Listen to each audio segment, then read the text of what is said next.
Welcome back. Now, the energy price cap increased yesterday, costing bill payers an extra £700 per year on average. The government insists it's doing all it can to protect people from fuel poverty, with the Chancellor doubling the amount of money to support vulnerable households with their bills. But Labour says it is not enough.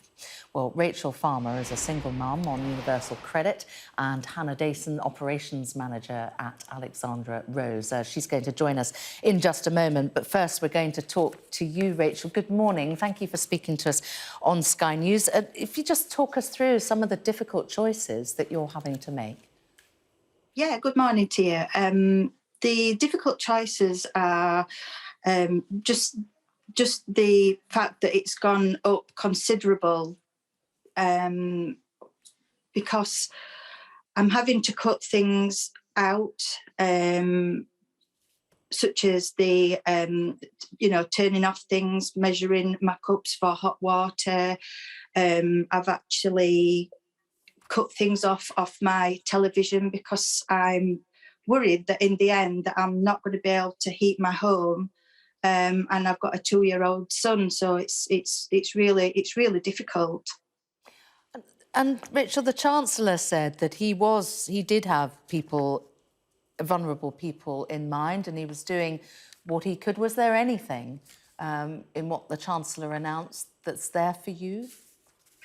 There were a few points, but I think what the problem is at the moment is that we need it to happen now. We don't need it to happen, in a few weeks, months down the line, because people are worrying about the financial hit that's going to cost them now, because it's gone up so much. So yeah, we really need the government to take a look at this, because it's just not single families like myself, it's low-income families, it's pensioners.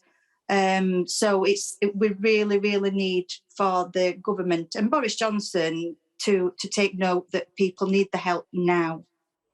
And Richard, when you've got your little boy with you, are you able to keep warm enough in the house?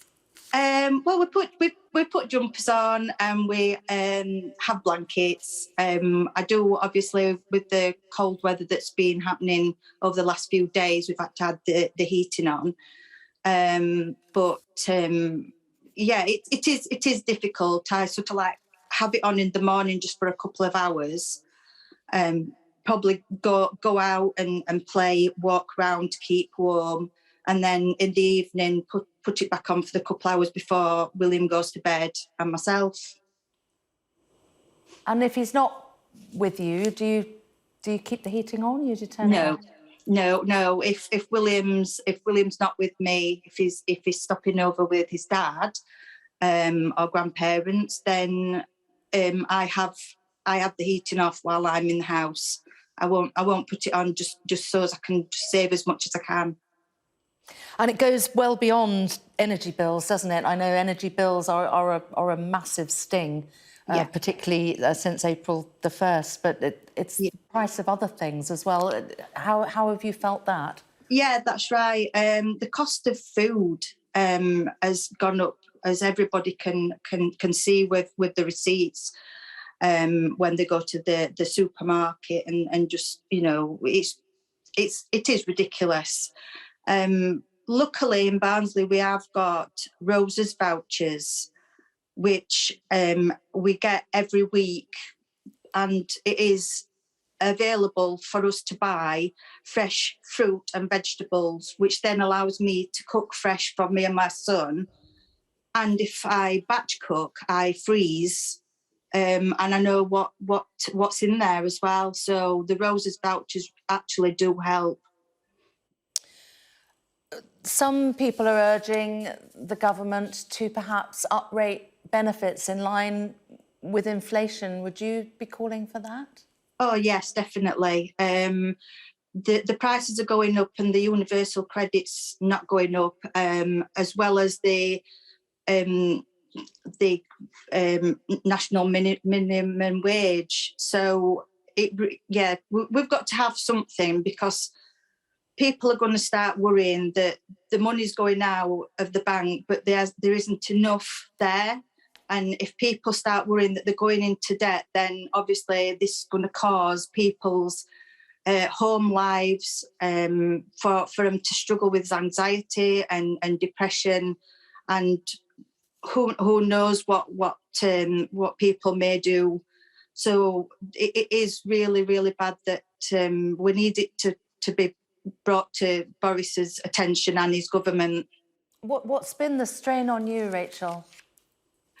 It's the fuel price of the petrol and the diesel. Because I'm I meant the mental strain. Oh, sorry, darling.